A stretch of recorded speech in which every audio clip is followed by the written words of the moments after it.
Biz ko'rsatuvlarimiz davomida Buxoro viloyatining turli hududlarida, ya'ni tuman va shaharlari sport maktablariga e'tibor qaratar edik. Bu galgi ko'rsatuvimiz qaysi hududdan tayyorlanganligini ko'rsatuvimiz davomida birgalikda bilib olamiz.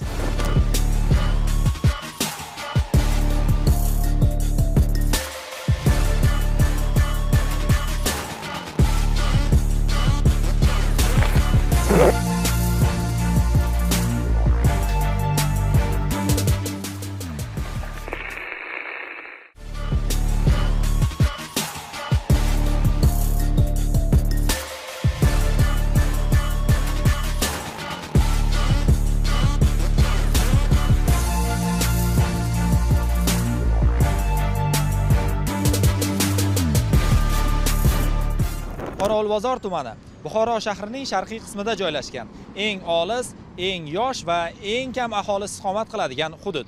Orolbozor tumanida bugungi kunda 20 mingdan sal oshiqroq aholi istiqomat qilsa, ularning deyarli teng yarmini 30 yoshgacha bo'lgan o'g'il-qizlar tashkil etadi. Ma'lumot o'rnida aytadigan bo'lsak, ushbu raqamlarning deyarli 15%ni aniqroq qilib aytganda 1,5 mingga yaqin qismini sport bilan shug'ullanuvchi yoshlar tashkil etadi. Biz aynan Qoraqalpog'iston tumani sportida qaratilayotgan e'tibor va yoshlarga yaratib berilgan sharoitlar haqida batafsil to'xtalamiz.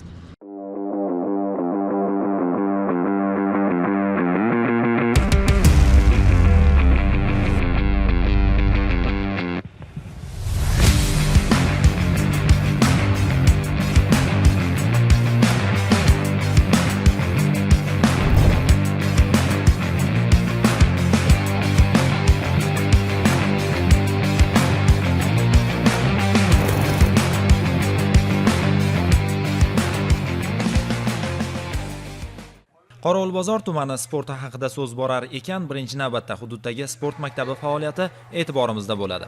Tuman markazida joylashgan dargohda bugungi kunda 19 ta sport turidan muntazam mashg'ulotlar o'tkazib kelinmoqda.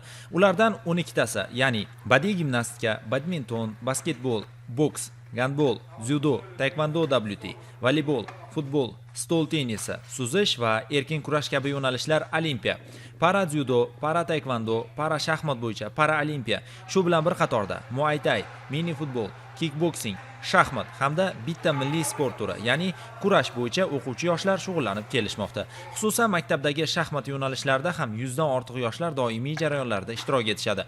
Ularda yosh shaxmatchilarga aql gimnastikasining sir asrorlari o'rgatib borilmoqda. Mashg'ulotlar esa kuniga 2 mahaldan o'tkaziladi. Ma'lumot o'rnida aytadigan bo'lsak, tuman yoshlari turli birinchilik va musobaqalarda faol ishtirok etib, g'oliblik uchun da'vogarlar safida bo'lib kelishmoqda. Shuningdek, maktabdagi dzyudo mashg'ulotlarida ham jarayonlar yuqori sur'atlarda davom etyapti. Unda ham yuzlab polvonlar ustozlari yordamida o'z mahoratlarini oshirib borishmoqda. Qoraqalpog'iston tuman sport maktabida 8 yildan buyon dzyudo sport turi bilan faoliyat yuritib kelaman. Shu yillar mobaynida bu dzyudo sport turiga tumanimizda juda dzyudo sport turiga qiziqadigan yoshlar ko'payishdi. Seleksiya ishlari olib boramiz, maktablarga chiqib seleksionerlarimiz bilan, rahbarlarimiz bilan mana viloyat musobaqalarida 2023-yil 3 nafar bo'lamiz. 3 ta vaznda qatnashib finalgacha yetib bordi. Chempionatda yaxshi ishtirok qilishdilar. Chempion bo'la olmasa-da qatnashib keldilar. 2024-yil Osiyo bolalari sport o'yinlarida viloyat bosqichida bir nafar qizimiz Mehriddinova Diana viloyat chempioni bo'ldi. Borib, bu qizimiz ham respublikaga ishtirok etib keldi shu sport turidan. 2024-yil oktyabr oyida mana bu dzyudo sport turi bilan birga para dzyudo sport turidan ham ta'lim berib kelaman yoshlarga. Para dzyudo sport turidan 4 nafar o'quvchim bor hozirgi kunda. Shulardan bir nafari viloyat chempionatida qatnashib 2024-yil oktyabr oyida 46 kilogramm vaznda yoshlar o'rtasida viloyat chempioni bo'ldi. Yaqindan shu yil 2025-yil iyul oyida viloyat kubogini ham qo'lga kiritdi, birinchiligini respublikaga ishtirok etib keldik borib birgalikda. Hozir mana 2 mahal shu yerda mashg'ulot olib boramiz. 32 nafar o'quvchim bor. Bu sport turiga sportchilarning qiziqish juda katta. Shunga yarasha sharoitlarimiz ham yaratilgan. Mana qishki, kuzgi sharoitlar hammasi, qishda ham issiq bo'ladi zallarimiz, yozda ham salqin bo'ladi, juda yaxshi sharoitlari. Mana xudo xolasa niyat qilyapmiz shu dzyudo sport turimizdan, para dzyudo sport turidan ham kelajakdan Osiyo chempionlari, jahon chempionlari, olimpiada chempionlari chiqadi degan umiddaman. Qorovulbozor tumani sport maktabidagi eng katta raqamlardan biri kickboksing turiga to'g'ri keladi. Bugungi kunda deyarli 200 nafar sportchilar bu yo'nalishda muntazam mashg'ulotlarni o'tkazib kelishmoqda. Jarayonlar turli guruhlarga bo'lingan holda olib boriladi. Aniqroq qilib aytganda, yoshi kattaroq va nisbatan tajribali bo'lgan kickboksingchilar va sportga endigina qadam qo'ygan bo'lajak chempionlar alohida shug'ullanishadi. Ularga beriladigan yuklamalar ham bir-biridan farq qiladi.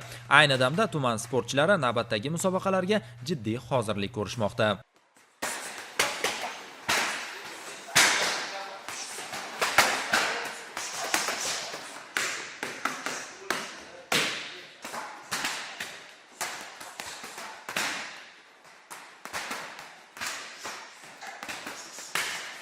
Qorovulbozorda futzal mashg'ulotlari ham kunlik reja asosida olib boriladi. Qiziqarli tomoni natijalarni yaxshilash va o'yin sifatini oshirish maqsadida malakali murabbiylar ham maktabga jalb qilingan.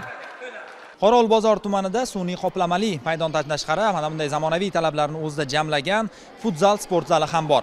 Qorovulbozor tumani sport maktabi tarbiyalanuvchilari doimiy futzal bilan shug'ullanib kelishmoqda. Biz esa ko'proq ma'lumot olish uchun aynan tuman sport maktabi futbol direktori o'rinbosari Bekzod aka Ashurov bilan suhbatimizni davom ettiramiz. Bekzod aka, assalomu alaykum. Assalomu alaykum, yaxshimisiz? Xo'p, bugungi kunda jarayonlar qanday ketyapti? Mashg'ulotlarda nimalarga e'tibor beriladi? Jarayonlar zo'r, mashg'ulotlar zo'r bo'lyapti. 9 yoshdan bizga 30 yoshgacha futbol, gazon maydonimiz bor, bera bor, usti yopig'imiz bor. Futbolga e'tibor zo'r hozircha. Eng yosh, eng mayda tuman bo'lganimizga qaraganda baribir e'tibor zo'r bo'lyapti bizga. Xo'p, bugungi kunda tuman futbolchilari viloyatda qanday o'ringa ega yoki shogirdlaringizdan nechtasini siz viloyat terma jamoasiga berib bo'ldingiz? Shogirdlarimizdan terma jamoaga 9 ta yigit bola berdik. 8 ta qizlarimizdan berganmiz. Endi yana niyat bu ko'paytirish ularni. Xo'p, bugungi kunda qanday jarayonlarga tayyorgarlik ketyapti? Ya'ni qaysi musobaqalarga tayyorgarlik jarayonini olib boryapsizlar? Sport maktablar ligasi bizga boshlanadi. 5 ta yosh bo'yicha. O'shanga qarab o'zi 5 ta yoshda yoshma-yosh taxlab ularni musobaqaga qatnashga tayyorda o'zi biza. Maqsadlarimizdan 5 ta yosh toifasiga, viloyat chempionatiga qatnashib, undan faxrli o'rinlarni olmoqchi biza. Faxrli o'rinlarni olib, respublikagacha chiqmoqchi biza. Qorovulbozor futboli haqida so'z borar ekan, hudud yoshlari uchun joriy yilning ikkinchi yarmi anchagina salmoqli o'tmoqda. Sababi tuman markazidan ham ancha olisda joylashgan Bo'ston mahalla fuqarolar yig'inida charimto'p ustalari uchun yopiq sun'iy qoplamali stadion qurib foydalanishga topshirildi. Bu esa bo'stonlik aholi vakillarining cheksiz quvonchiga sabab bo'ldi. Bo'ston mahallasidan ana shunday ajoyib sport majmuasi qurib bitkazildi. 2025-yil sentyabr oyida qurilishlar tugatilib, jajji bolajonlarimizga topshirildi. Haqiqatan ham qani edi ana shunday holatlar, shunday hodisalar bizni yoshligimizda bo'lsa, biz orzu qilib o'tganmiz. Shu tuproqlarda, changlarda o'zimiz darvoza qurib, to'p tepganmiz. Mana bunday sharoitlar hech qayerda yo'q. Prezidentimizga rahmat, haqiqatan ham mana shunday ajoyib majmuani qurib bitkazib, yoshlarimiz kelajakda yaxshi chempionlar yetib chiqishi ajoyib emas. Men o'ylaymanki, mana shu jajji bolajonlarimiz kelajakda yurtimiz sharafini himoya qilib, yaxshi chempionlar yetib chiqadi degan umiddaman. Mashg'ulotlarni o'tkazayotgan murabbiylarning so'zlariga ko'ra, kun sayin futbol mashg'ulotlariga ishtirok etish istagini bildirayotgan yoshlar soni ortib bormoqda. Ayni dam shug'ullanayotganlarning deyarli 90% endigina futbolga qadam qo'yganlar hisoblanadi. Ammo ular orasida yosh toifasiga ko'ra viloyat terma jamoasiga nomzod futbolchilarni ham uchratish mumkin. Men Xolboyev Xayriddin 9 yildan beri futbol bilan shug'ullanaman. Hozirda Buxoro terma jamoasida o'ynayman. Bizda sharoitlar juda yaxshi. Kelajakda men Abbosbek Fayzullayevdek mashhur futbolchilar bo'lib yetishmoqchiman. Maydonda kichik yoshdagi futbolchilar bo'lgani uchun jarayonlarda asosan to'pni his qilish, yengil yuklamalar va tezlikni oshirish kabi mashg'ulotlar o'tkazilmoqda. Qorovulbozor tumani Bo'ston mahallasida joylashgan mana bunday zamonaviy qulayliklarni o'zida jamlagan stadion 44 hamda 24 ga o'lchamda qurib bitkazilgan. Ushbu qurilish 2025-yilning 1-sentyabr kuni, ya'ni jonajon diyorimizning 34 yillik mustaqillik bayrami arafasida foydalanishga topshirildi. Ma'lumot o'rnida aytadigan bo'lsak, ushbu joyda sport maktabining turli yosh toifasidagi mini futbolchi o'g'il-qizlari mashg'ulotlarni o'tkazishadi. Bizga berilgan ma'lumotlarga ko'ra, hozirda 4 ta guruhga bo'lingan holda jarayonlar olib borilmoqda. Biz esa birgalikda ushbu jarayonlarga guvoh bo'lamiz. Tumandagi sport maktabida bugungi kunda bitta 18 ga 42 hajmli sport zal, 11 ga 25 o'lchamli yopiq suv havzasi, boks, badiiy gimnastika, dzyudo, kurash, trenajyor zallari mavjud. Shuningdek, ikkita sun'iy qoplamali mini futbol maydoni hamda bitta universal sport maydonchasi faoliyat ko'rsatmoqda. Ushbu sport bazalarida yoshlar uchun barcha shart-sharoitlar yaratilgan. Ularga esa 50 nafar murabbiylar ustozlik qilib kelishmoqda. Sport maktabi jamoasi professional sport bilan birga ommaviy sportni rivojlantirish bo'yicha ham qator ijobiy ishlarni ham amalda qo'llayapti. Misol tariqasida mahalla yoshlari o'rtasida muntazam ravishda o'tkazib kelinayotgan 5 tashabbus olimpiadasi doirasida 13 ta sport turlari bo'yicha mahalla, sektor, tuman, viloyat, respublika bosqichlarida tuman yoshlari faol ishtirok etib, o'z omadlarini sinovdan o'tkazib olmoqdalar. Bugungi kunda sport maktabimizda 50 nafarga yaqin trenerlar o'z faoliyatini yuritib kelmoqdalar. Ularning qo'l ostlarida 1500 ga yaqin sportchilarimiz muntazam ravishda sport bilan shug'ullanib kelmoqdalar. Masalan, sport maktabimizni natijalariga keladigan bo'lsak, sport maktabimiz kickboksing, muay thai, futbol sport turlaridan o'z o'rinlariga, viloyatda ham respublika darajasidagi musobaqalarda o'z o'rinlariga egadirlar.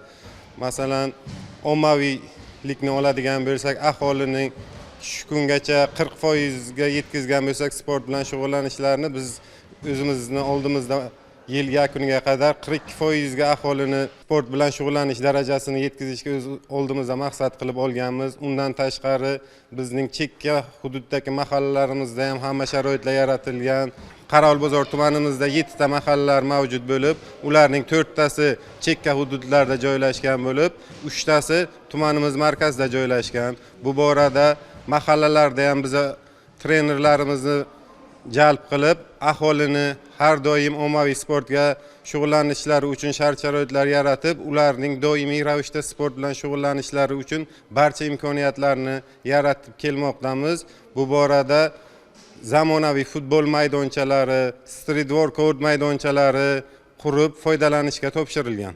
Bizning Qorovulbozor tumanimizda aholisi 20500 nafardan ortiq bo'lsa-da, bizning sportchilarimiz viloyat terma jamoasida o'z o'rnida egadirlar. Bu sportchilarni hozirgi kunda respublika terma jamoasiga kiritish uchun harakat qilib boryapmiz.